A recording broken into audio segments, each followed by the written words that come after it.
Debout devant les fenêtres du sol au plafond de son bureau d'angle, Alex Carrington observe la ligne d'horizon du centre-ville. À 42 ans, il est imposant, large d'épaules et doté d'un regard gris acier qui ne laisse rien passer. Alex, PDG d'une société de logistique à l'étranger, a développé son empire grâce à un besoin constant d'excellence et de contrôle. Le bourdonnement de l'interphone était le suivant. Votre fils, Monsieur Carrington, est ici pour vous voir.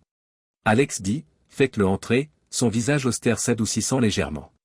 Max, 10 ans, est arrivé dans la pièce en tenant l'iPhone de Claire dans ses petites mains. Papa, c'est quoi un contrat de mariage?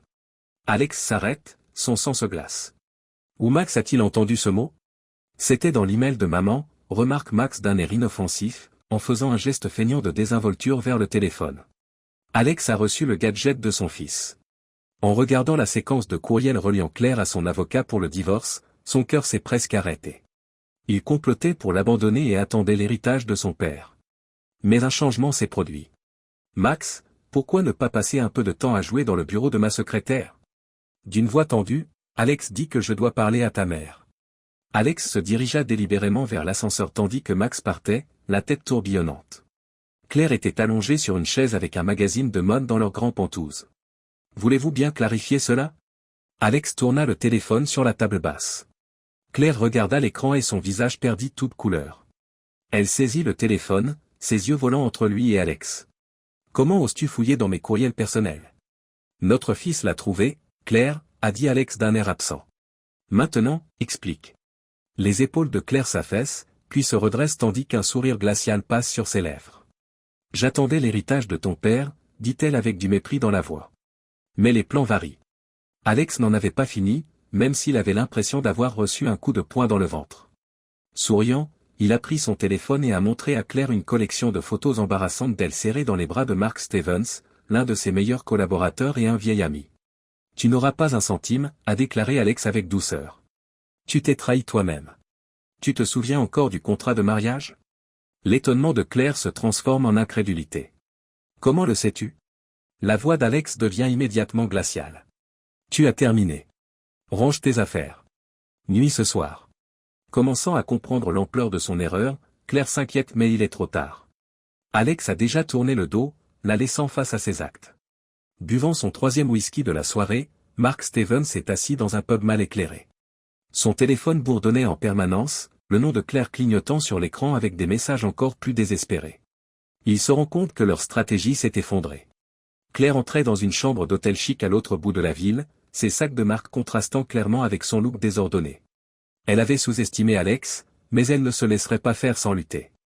Alex est entré à la logistique Carrington tôt le lendemain matin, les membres du personnel éparpillés autour de son comportement explosif. Il a rapidement appelé son chef de la sécurité depuis son bureau. Je veux que l'accès à Mark Stevens soit désactivé. Tout de suite. Sa voix ne laisse aucune place à l'interrogation. Mais Mark était déjà en avance sur son temps, avant que son accès ne soit restreint, il avait transmis des données clés de l'entreprise à plusieurs des principaux rivaux de Carrington Logistique. Pendant ce temps, Claire préparait sa propre vengeance. Grâce à son sens aigu des relations sociales, elle a commencé à contacter son vaste réseau, diffusant des informations sur l'empire en faillite d'Alex et compromettant ainsi sa réputation jusqu'alors irréprochable. Alex était assis dans son bureau et passait en revue le rapport des dégâts lorsque son interphone a sonné.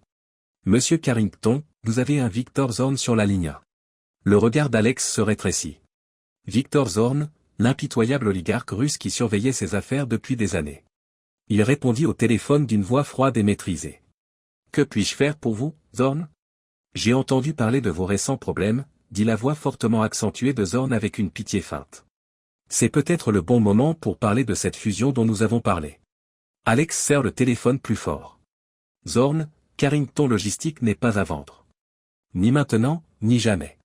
En raccrochant, Alex comprit qu'il ne luttait pas seulement contre une trahison personnelle. C'est toute sa domination qui est directement menacée. Alex s'assit en face de l'enquêteur intelligent mais moralement douteux qu'il avait engagé pour rechercher des informations sur Claire, Mark et Zorn. Les résultats de Liam ne sont pas à la hauteur de ses espérances. Liam dit, en passant un dossier sur le bureau, ils ont pillé la société pendant des mois. Ils avaient prévu de vous mettre en faillite, de détruire votre empire et de fuir le pays avec le butin.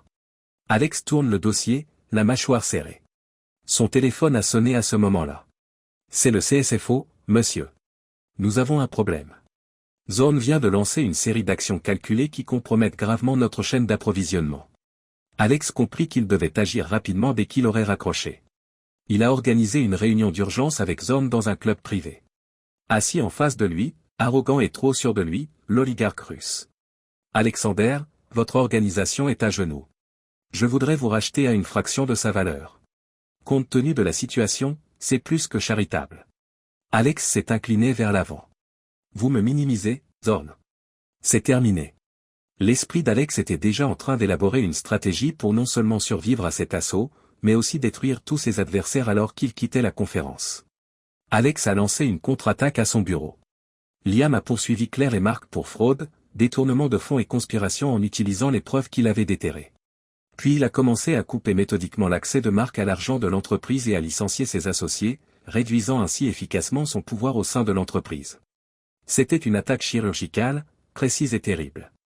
Alex se tenait à la fenêtre de son bureau, contemplant l'empire qu'il avait créé alors que le soir tombait sur la ville. Bien que le combat n'ait fait que commencer, Alexander Carrington était un homme qui jouait pour gagner, et il le ferait, à n'importe quel prix. Entouré de bagages de luxe qui ne semblaient pas à leur place dans le petit appartement, Claire Carrington se tenait au milieu. Elle l'a loué, elle a parcouru ses contacts, ses ongles immaculés pianotant sur l'écran de son téléphone. Elle avait besoin d'un allié qui lui permettrait de renverser la vapeur face à Alex. Son doigt se posa sur le nom d'Andrea Wells, une journaliste d'investigation. Claire appuya sur le bouton d'appel et transforma ses lèvres en un sourire glacial. Andrea, Claire Carrington est là. Je pourrais vous raconter une histoire. Que diriez-vous d'une exclusivité sur le côté négatif de l'empire d'Alexander Carrington? Alex était assis dans son bureau à l'autre bout de la ville et passait en revue les statistiques les plus récentes sur les dommages causés par Claire et Mark. Son interphone vrombit. Monsieur Carrington, sur la première ligne, le Tribune reçoit Madame West. Elle veut des commentaires sur certaines affirmations. Alex ferma les yeux. Le conflit avait donc réellement commencé. Il répondit au téléphone d'une voix froide et maîtrisée. Madame Wells, que puis-je faire pour vous? Alex a écouté attentivement Andrea présenter les accusations, corruption, leadership sévère, comportement douteux, tandis que son esprit élaborait déjà une contre-stratégie. Elle a terminé et il n'a prononcé que 2 mots. Pas de commentaire. Il raccroche et appelle directement Liam Quinn. Je veux tout ce que vous avez sur Claire et Mark. Actuellement. Les jours passaient et la ville bruissait de ragots. Les gros titres défilent à l'écran, plus horribles les uns que les autres. Claire observait la scène, un air suffisant sur le visage, tandis qu'elle nourrissait Andrea d'un flot constant de demi-vérités et d'affabulation. Encore blessé par son départ embarrassant de Carrington Logistique, Mark a offert des informations d'initiés qui ont donné de la légitimité à leurs affirmations. Mais Claire ne s'est pas contentée de porter atteinte au nom d'Alex. Elle l'a visé là où ça ferait vraiment mal. La voix dure, elle a dit à son avocat, « Je veux la garde complète de Max, présentez Alex comme un mauvais père. Utilisez tous les outils à votre disposition. » Pris entre 2 feux, Max s'est replié sur lui-même. Il entend des murmures sur son père à l'école et remarque les regards de pitié que lui lancent les enseignants. À la maison, avec Alex, il sent le ressentiment à peine réprimé qui émane de son père. Il savait seulement que son monde s'effondrait, il ne savait pas ce qui se passait. Pour sa part, Alex s'attendait à cette action. L'équipe d'Alex était prête à contre-attaquer lorsque l'avocat de Claire a demandé la garde immédiate de l'enfant. Ils ont raconté aux médias leur propre version de la liaison de Claire, de ses vols dans l'entreprise et de son utilisation de Max à des fins personnelles, une sale histoire. L'empathie des gens a commencé à changer. Claire a fait l'objet de remarques désobligeantes sur les réseaux sociaux et de commentaires éditoriaux. Son image bien soignée s'est effondrée à mesure que l'épouse lésée s'effondrait. Au tribunal, les avocats d'Alex ont fait preuve de ténacité. Ils ont apporté la preuve de l'adultère de Claire, de ses efforts pour contourner le contrat de mariage et de son intention de quitter le pays en emportant l'argent de l'entreprise. La juge, une femme austère aux yeux d'acier, écoute en silence. L'univers de Claire s'est désintégré lorsque le marteau est tombé. Claire quitte la salle d'audience en titubant, ses talons au claquant sur le sol de marbre. La garde est attribuée au père, Alexander Carrington. La mère, Claire Carrington, bénéficie d'un droit de visite surveillé dans l'attente d'un nouvel examen. À l'extérieur, une nuée de journalistes attendait, microphone tendu vers l'avant. Elle passa devant eux, son visage n'étant plus qu'un masque de fureur et de désespoir. Alex est sorti quelques minutes plus tard, la petite main de Max serrée dans la sienne. Il s'est tourné vers les caméras, le visage austère mais contrôlé. La justice a été rendue, a-t-il déclaré de manière assez succincte. Mon fils et moi demandons à ce que notre vie privée soit respectée pendant cette période difficile. Max a regardé son père lorsqu'ils sont partis. Papa, c'est fini maintenant? Alex resserra son emprise sur le volant. Pas encore, mon fils, répondit-il calmement. Mais ça le sera bientôt. Mark Stevens est assis dans une chambre de motel sombre, entouré de papiers froissés et de bouteilles de whisky vides. Sous une faible lumière, son ordinateur portable affiche des notes internes de Carrington Logistique et des chiffres financiers. Cela faisait des jours qu'il était obsédé par ces documents, à la recherche d'une faille dans l'armure d'Alex. Son téléphone bourdonna d'un numéro qu'il ne connaissait pas. Il répondit avec prudence. Stevens. La voix avait un fort accent russe. Je pense que nos intérêts sont communs dans la disparition d'Alexander Carrington. Mark se redressa. Qui êtes-vous? Un ami. Celui qui peut vous fournir les moyens dont vous avez besoin pour achever ce que vous avez commencé. C'était Zoran. Le cerveau de Mark s'emballe. C'est sa dernière chance de faire changer Alex d'avis. Je t'écoute, déclare-t-il. Alex se trouvait dans son bureau à l'autre bout de la ville, au milieu d'un appel vidéo, lorsque des alarmes ont commencé à retentir sur son ordinateur. Des signaux d'alerte rouge s'allument sur plusieurs écrans. Monsieur, la voix terrifiée de son chef des technologies de l'information retentit dans les haut-parleurs. Nous sommes attaqués. Des violations massives de données, notre logiciel de logistique est compromis, les expéditions sont réacheminées. Le visage d'Alex se crispe. Bien que l'ampleur de l'attaque dépasse tout ce qu'il aurait pu imaginer, il s'y attendait. Lancez le protocole Oméga, ordonne-t-il. Alex est resté étonnamment calme pendant que Carrington Logistique s'effondrait. Il a vu les contrats rompus, les livraisons retardées et le cours de l'action de la société chuter. Son téléphone n'a pas cessé de sonner, les médias, les partenaires et les membres du conseil d'administration demandant toutes les réponses. Alex observe la scène depuis son centre de commandement secret, enterré sous la tour Carrington. Liam Quinn se tenait à côté de lui et lui communiquait des informations en temps réel. Mark vérifie, c'est Mark. Il travaille avec une équipe de hackers de haut niveau. Mais ce n'est pas tout. Zoran lui apporte un soutien sérieux. Alex acquiesce, pas du tout surpris. Et nos contractions? Liam sourit, d'un air prédateur qu'il ne pouvait pas voir. Elles sont en place et prêtes, il suffit de le dire. Le doigt d'Alex se posa sur un bouton de la console. Il pensa à Claire, à Mark, à tous ceux qui s'étaient retournés contre lui et à Max, pris au cœur de ce combat. Ses dents se serrèrent. Exécuté, ajouta-t-il. Dans sa chambre d'hôtel à l'autre bout de la ville, Mark se réjouissait. Son ordinateur portable affichait le carnage de Carrington Logistique. Zoran parlait sur un haut-parleur, visiblement ravi malgré le faible volume. Merveilleux effort, monsieur Stevens, dit Zoran. Carrington est terminé. Je vais demander à mes collaborateurs de rédiger les documents d'acquisition immédiatement. Mark sourit et se servit un autre verre. À la chute d'Alexander Carrington, dit-il en portant un toast. Mais l'écran s'assombrit lorsqu'il porta le verre à ses lèvres. Le texte commença alors à s'afficher ligne par ligne. Tu pensais vraiment que ce serait aussi simple, Mark? Le sang de Mark se glaça. Il comprenait bien sur ce style d'écriture. Non? Murmura-t-il. Non, non. Son téléphone a cessé de fonctionner. Les lumières vacillèrent et s'éteignirent. Mark entendit des pas puissants se diriger vers sa porte dans l'obscurité. Zoran, dans son opulent bureau moscovite, se désole de la rupture de sa relation avec Mark. Exigeant de savoir ce qui se passe, il hurle des ordres à ses subordonnés. Mais il comprit, avec une consternation croissante, qu'il avait sous-estimé Alexander Carrington pour la dernière fois, alors que les récits d'avoir gelé, de perquisitions dans ses propriétés et de mandats d'arrêt déposés dans plusieurs pays affluaient. De retour à New York, Alex a observé en silence les agents du FBI sortir Mark, menotté, du motel. Sur une autre télévision, il a vu Zoran se faire conduire hors de son bureau par des fonctionnaires russes. Liam a sifflé tout bas.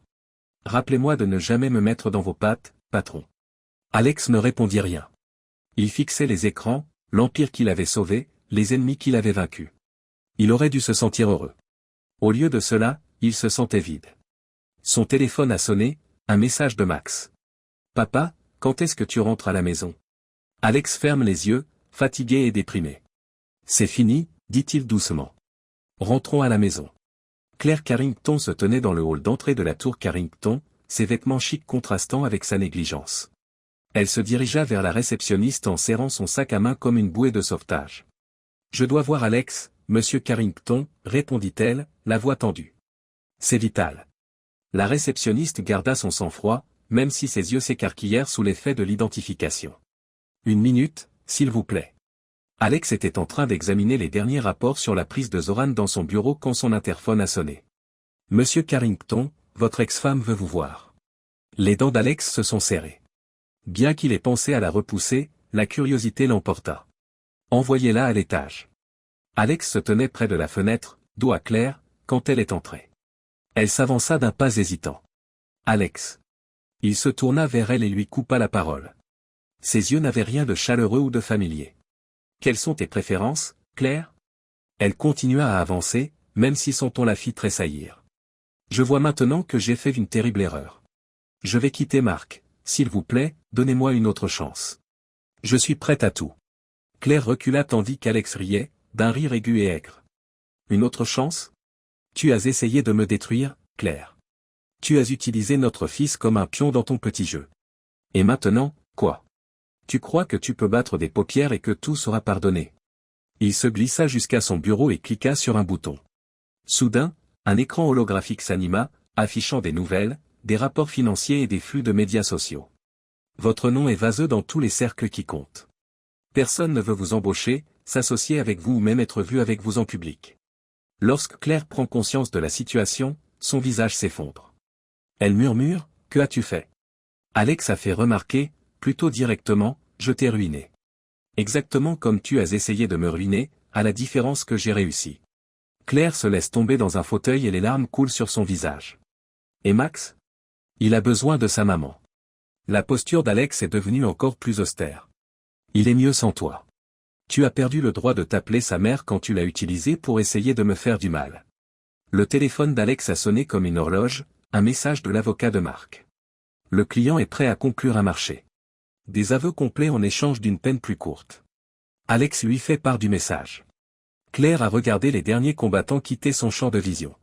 C'est fini, Claire. Marc va en prison et il entraîne avec lui ce qui reste de ta réputation. Claire atteignit la porte sur des jambes instables, son monde s'écroulant autour d'elle. Alex prend la parole une dernière fois. Oh, et Claire. Andrea Wells n'écrira plus d'histoire sur moi. Ou sur toi. J'ai acheté le Tribune. La porte s'est refermée derrière elle avec un dernier et terrible clic. Se retournant vers la vitre, Alex contempla la métropole qu'il contrôlait désormais définitivement. Il aurait dû se sentir triomphant, mais il se sentait vide. Une fois de plus, son téléphone bourdonne. Max, papa, on peut avoir une pizza ce soir? Un petit sourire se dessine sur les lèvres d'Alex, peut-être pas tout à fait, le vide après tout. Assis dans sa cellule d'une prison de haute sécurité du nord de l'État, Mark Stephen regarde le mur d'un air absent. Son avocat vient de partir, vérifiant l'acceptation de son accord de plaidoyer. Bien qu'il doive passer les 10 prochaines années derrière les barreaux, il ne sera pas condamné à la perpétuité comme Zorn. 3 vies sont en ruine alors que le soir tombe sur New York. Autrefois membre de la haute société, Claire, aujourd'hui paria, erre dans les rues sans direction. Mark s'est enfermé, ses aspirations ont été réduites à néant. Et Zorn, dont l'énorme entreprise criminelle a été détruite, se retrouve devant un tribunal russe pour faire face à la justice. Au sommet de tout cela se trouvait Alexander Carrington, l'homme qui avait planifié leur effondrement. Il avait gagné sur toute la ligne. Debout à la fenêtre de son appartement moscovite, Zorn, un verre de vodka à la main, contemple les lumières de la ville. Son miroir dans la vitre révèle un homme animé par l'obsession et la colère. Alexander Carrington ne lui avait laissé que l'ombre de lui-même, l'avait dénigré et avait détruit son entreprise. Pourtant, Zorn n'en avait pas fini. Le téléphone de Zorn s'est mis à clignoter avec un message provenant d'un numéro non identifié, c'est fait. Le syndicat est prêt. Ses lèvres se sont transformées en un sourire froid. Il a passé des mois à reconstruire son réseau et à demander des faveurs dans les recoins les plus profonds de la criminalité souterraine. Désormais prêt à se venger de Carrington, il pouvait compter sur un réseau criminel d'Europe de l'Est. Alex Carrington était assis dans son bureau, de l'autre côté de l'océan, en train de passer en revue ses rapports trimestriels. Les derniers mois ont été calmes, trop calmes. Il avait l'impression que quelque chose se préparait. Son intercom s'est mis à sonner. « Nous avons un problème, monsieur Carrington, » dit Alex en fronçant les sourcils. « Quel genre de situation ? » « Nous sommes attaqués. D'énormes cyberattaques sur l'ensemble de nos systèmes. Nos pare-feux ne fonctionnent plus. » La mâchoire d'Alex se bloque. Il avait compté là-dessus. Lancez le protocole Oméga maintenant. Mais au fil des heures, il est devenu évident qu'il ne s'agissait pas d'une attaque classique. Zorn avait su tirer parti de ses erreurs passées. Cette fois, il poursuivait tout l'empire d'Alex, et pas seulement Carrington Logistique. Les comptes d'Alex ont révélé des activités étranges, les banques ont noté une baisse de la valeur des actions et des documents sensibles ont été divulgués à la presse. Les investisseurs s'inquiètent et se retirent par vagues. Alex se tenait dans sa salle de crise, entouré d'écrans montrant l'agitation qui régnait dans ses entreprises. Liam Quinn intervient. Patron, c'est pire que ce que nous pensions. Zorn a une équipe d'avocats corrompus qui intentent des procès internationaux contre nous, dommages environnementaux, violation du droit du travail, et j'en passe. Ils essaient de nous saigner à blanc. La tête d'Alex s'envole, imaginant des mouvements et des contre-attaques. Pourtant, une autre alerte fut émise avant qu'il ne puisse réagir. Monsieur, dit la voix de son chef de la sécurité dans l'interphone. Nous avons détecté un intrus illégal dans votre résidence privée. Max, la connexion est coupée. Pour la première fois depuis des années, Alex éprouva une peur glaciale. Emmenez-moi à la maison tout de suite. Le voyage jusqu'à sa propriété se déroula dans le brouillard. Alex remarqua les signes d'une bataille au fur et à mesure qu'il se rapprochait, verres brisés, meubles renversés. À l'intérieur, il fonça, appelant son fils. Papa. La voix de Max retentit à l'étage. Entrant dans la chambre de son fils, Alex monte 3 marches à la fois. Secoué mais pas blessé, Max est recroquevillé dans un coin. À côté de la fenêtre, un homme noir est inconscient. Alex interrogea Max en le serrant fermement dans ses bras. « Tu vas bien ?» Max acquiesça, sa voix se perdant contre la poitrine de son père. « Je me souviens de ce que tu m'as appris sur la nécessité d'être prêt. » La fierté mêlée à la culpabilité fit se resserrer la gorge d'Alex. Il avait appris à son enfant à être fort et à survivre. Mais à quel prix ? Le téléphone d'Alex a sonné pendant que les services de sécurité surveillaient la maison. Compte non identifié. La voix de Zorn dans « Mr. Carrington » ressemblait à de la soie. « Je crois que j'ai votre attention, Alex. » Sa voix était empreinte d'une colère glaciale. « Vous avez commis une grave erreur, Zorn. »« Oh, je vais tout vous prendre, Carrington. Ton argent, ton pouvoir, ton héritage. Et quand il ne te restera plus rien, quand tu seras brisé et que tu supplieras qu'on te pardonne, alors j'en finirai avec toi. » La ligne se tait. Alex jeta un coup d'œil à Max, toujours attaché à lui, puis à l'anarchie qui régnait autour de lui. Le doute s'insinua pendant 1 minute. Avait-il souligné Zorn ? Sa vanité mettait-elle en danger tout ce qu'il aimait et tout ce qu'il aimait ? Mais l'incertitude disparut aussi vite qu'elle était arrivée, remplacée par une détermination glaciale et implacable. Zorn aspirait au conflit. Il lui en aurait donné un. Alex se retourna pour trouver Liam qui attendait les ordres. Appelez l'équipe. Il est temps d'en finir une fois pour toutes. La résidence sécurisée, située dans un quartier calme, était une maison générique. Son sous-sol est devenu un centre de commandement high-tech. Alex était assis à la tête d'une longue table, entouré de ses serviteurs et consultants les plus fiables. Liam Quinn, qui semblait ne pas avoir dormi depuis des jours, se tenait à sa droite. Très bien, répondit Alex, sa voix perçant le silence tendu. Zorn croit qu'il nous entraîne dans sa chute. Il est temps de lui montrer à quel point il est incorrect. Liam, qu'est-ce que tu as ? Liam tapota sur une tablette et des écrans holographiques s'animèrent dans toute la pièce. Nous avons identifié les principaux acteurs du syndicat de Zorn, ses hommes d'argent, ses hommes de main, ses relations politiques. Ils sont répartis en Europe de l'Est et en Asie, mais ils dépendent tous de cet homme. La photo d'un homme à l'air sévère et aux yeux froids apparaît. Dimitri Volkov, le bras droit et l'architecte des opérations menées contre nous. Alex observe le visage et l'enregistre mentalement. Et notre plan ? Avec un sourire de prédateur, Liam dit, on les frappe là où ça fait mal. Nous avons des équipes prêtes à s'attaquer à leurs opérations de blanchiment d'argent à Chypre, à leurs caches d'armes en Ukraine, à leurs filières de drogue en Turquie. Quand nous aurons fini, tout le réseau de Zorn sera dans le chaos. Alex acquiesce puis lève les yeux vers son chef des affaires juridiques. Et les costumes ? L'avocat a eu un sourire discret. Nous avons des contre-attaques prêtes à être déposées dans toutes les juridictions. Plus important encore, nous avons trouvé des preuves de corruption judiciaire. Lorsque cela se saura, la moitié des juges payés par Zorn seront eux-mêmes inculpés. L'équipe d'Alex a présenté ses plans un par un, campagne médiatique pour changer l'opinion publique, attaque financière pour geler les avoirs de Zorn, diplomatie détournée garantissant un soutien international pour faire tomber le syndicat. Alex est resté debout alors que la conférence touchait à sa fin. Exécutez le plan, pas de pitié, vous savez tout ce qui est en jeu ici. Zorn pense qu'il peut ruiner ce que nous avons construit, nous allons lui montrer la véritable signification de la destruction. Pas de quartier. Le groupe se dispersa, chaque membre partant pour lancer la contre-attaque d'Alex. Mais Liam resta en retrait pendant qu'il se dispersait.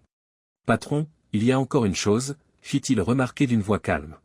Je crois que j'ai un moyen d'attirer Zorn à l'extérieur, mais c'est risqué. Alex fronce les sourcils. J'écoute. Liam décrit son plan, une fausse piste concernant un contrat d'1 milliard de dollars à Dubaï que Zorn trouverait trop irrésistible. Alex devrait donc se positionner dans la ligne de mire. Liam a dit, c'est dangereux, puis, si ça marche, on pourra en finir une fois pour toutes. Alex a longuement pesé les dangers en silence. Il a ensuite acquiescé. Fais-le. Mais assure-toi que Max est en sécurité. Je ne laisserai pas Zorn l'utiliser à nouveau contre moi. Alex resta seul dans le centre de commandement pendant que Liam partait poser le piège. Il pensa à Claire, à Mark, à tous les ennemis qu'il avait vaincus en venant ici.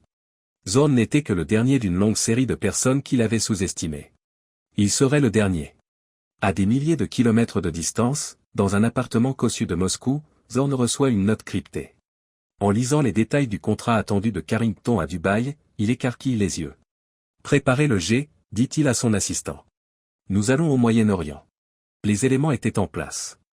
Le dernier combat était sur le point de commencer. Quelques jours plus tard, entouré de l'élite des entreprises de Dubaï, Alex se tenait dans le somptueux hall de l'hôtel le plus cher. Le piège est prêt. Il ne lui restait plus qu'à attendre que Zorn morde à l'hameçon. Il n'a pas eu à attendre longtemps. Il se retourna pour constater qu'il y avait de l'activité à la porte. Avec des gardes du corps de chaque côté, Victor Zorn entra et regarda autour de lui jusqu'à ce qu'il verrouille sur Alex. Les deux hommes se fixèrent l'un l'autre dans le hall bondé pendant un moment. Puis Zorn a souri, d'un air de prédateur glacial, et s'est dirigé vers Alex. Mais le désordre a éclaté avant qu'il ne puisse l'atteindre. Des policiers ont surgi de toutes les ouvertures en hurlant des ordres en arabe et en anglais. Furieux de se rendre compte qu'il avait été piégé, le visage de Zorn se tordit. Il s'est précipité vers l'avant et a crié « Carrington », mais il était trop tard. Les agents l'ont plaqué au sol et lui ont passé les menottes au poignet. Toujours en train de hurler des menaces et des malédictions, Alex a regardé sans rien dire Zorn se faire embarquer. C'était fini. L'homme qui avait menacé tout ce qu'Alex chérissait était fini. Le téléphone d'Alex a sonné alors que la poussière retombait. Liam écrit « C'est fait. Volkov et les autres sont en détention. Le syndicat est fini. » Alex se laissa aller à un petit sourire. Il avait gagné une fois de plus, mais il ne ressentait qu'un vide creux en regardant autour de lui l'anarchie qu'il avait créée. Le bourdonnement de son téléphone reprit. Alex ferma les yeux, soudain fatigué. « Tu vas bien? Quand rentres-tu à la maison ?» Cette fois, c'est Max qui le dit. L'heure est venue pour nous de rentrer à la maison. L'heure de se confronter aux résultats de son univers fabriqué. Les mois passèrent. Alors que l'empire criminel de Victor Zorn s'effondrait, ses vrilles coupées une à une, le monde s'émerveillait. Des cendres, Alexander Carrington est ressorti plus fort que jamais. Les actions de sa société atteignent des sommets inégalés. Debout dans son bureau récemment rénové, Alex contemple la ville qu'il contrôle désormais définitivement. Les bâtiments portant le nom de Carrington parsèment la ligne d'horizon, preuve de sa domination croissante. Sa rêverie fut interrompue par un coup frappé à la porte. Sans se retourner, il appela « Entrez ». Max entra, maintenant un jeune homme de 16 ans, réplique exacte de son père. « Papa, le conseil d'administration attend ta présentation sur les acquisitions. » Alex acquiesça et se laissa aller à un petit sourire. Après avoir pris le contrôle des actifs réels de la Zorn, il allait atteindre des marchés dont il n'avait fait que rêver auparavant. Après son triomphe, son sens de la stratégie s'épanouissait et l'échec proche se transformait en un succès inégalé. Alex regarde son fils alors qu'il se dirige vers la salle du conseil d'administration. Max avait vu le côté sombre de l'ascension de son père et l'impitoyabilité nécessaire à la vie. Mais il avait aussi vu le dévouement, la ténacité et la volonté inébranlable de son père. Alex dit, en s'arrêtant à l'extérieur de la salle de conférence, « Souviens-toi, Max. Tu es soit le prédateur, soit la proie. Il faut toujours être prêt. Ayez toujours 3 longueurs d'avance. » Max acquiesce, le regard fixe. « Je sais, papa. Tu m'as bien encadré. » Alex aperçut brièvement une lueur d'espoir dans les yeux de son fils, de l'admiration tempérée par la prudence. Max admire la ténacité de son père et sa capacité à relever tous les défis, mais il fait attention à ne pas copier la cruauté glaciale qui a défini le chemin d'Alex vers le sommet. Alex a lancé ses idées de croissance supplémentaires au fur et à mesure de la discussion au sein du conseil d'administration. Sachant que croiser Alexander Carrington signifiait la ruine du tribunal, les autres cadres écoutaient, terrorisés. Il avait montré, avec Claire, avec Mark, avec Zorn. Les faiblesses qu'il ne pouvait plus se permettre étaient la pitié et le pardon. Un verre de scotch à la main, Alex se tenait sur le balcon du toit plus tard dans la soirée, la ville scintillant devant lui comme un monument à sa force. Pour la première fois de sa vie, il se sentait l'intouchable. Il repensa au jour où Max avait posé une question innocente sur les prénoms, déclenchant ainsi la série d'événements qui l'avaient amené ici. Il ne regrettait pas les décisions qu'il avait prises ni la vie qu'il avait gâchée. Pour lui, il s'agissait de défis à relever, rien de plus. Alexander Carrington en était sorti indiscutablement vainqueur, le monde était un champ de bataille. Alex se laissa aller à un rare et véritable sourire alors que le soleil sombrait sous son royaume. Ce n'était que le début de son règne, la fin n'était pas là, il était prêt à affronter tous les obstacles qui se dresseraient devant lui. Il écouta derrière lui les pas de Max. Le rejoignant à la balustrade, son fils jeta un coup d'œil sur la ville. Max dit doucement, « C'est incroyable, n'est-ce pas? Tout ce que vous avez construit. » Alex acquiesce et passe un bras autour des épaules de son fils. « Et un jour, tout cela sera à toi. » Max s'est arrêté une seconde avant de se tourner vers son père. « Papa, tu ne te demandes jamais si ça en valait la peine? Le prix à payer pour arriver ici vivant? » Alex regarda son fils et vit en lui la chaleur et l'humanité qu'il avait lui-même abandonnée depuis longtemps. Il eut brièvement un sursaut d'incertitude, mais il le chassa d'un revers de main. « N'oublie pas que dans ce monde, Max, tu prends ce que tu veux ou tu vois quelqu'un d'autre te le prendre. J'ai choisi de le prendre. » Max acquiesça lentement, se retournant pour faire face à la vue, mais Alex sentit la lutte dans ses yeux, celle entre le respect des accomplissements de son père et le malaise face aux moyens utilisés pour y parvenir. Alex comprit alors que même s'il avait conquis le monde, il ne pourrait jamais posséder complètement une chose, la loyauté inébranlable de son fils envers son point de vue. Max créerait sa propre voie, modelée par l'héritage de son père, mais sans le contrôler. Et bizarrement, Alex a découvert qu'il était d'accord avec cela. Peut-être que le travail de Max était de fournir une boussole morale, un rappel de l'humanité qu'Alex avait abandonnée lors de son ascension vers le sommet. Son empire avait manqué cette chose. Le père et le fils se tenaient côte à côte, observant l'empire qu'ils allaient former ensemble alors que la nuit tombait sur la ville. Devant eux, l'avenir s'ouvrait sur des opportunités et des difficultés à venir. Désormais accompagné de Max, Alexander Carrington avait gagné sa guerre. Le temps est venu de protéger son héritage pour les générations à venir.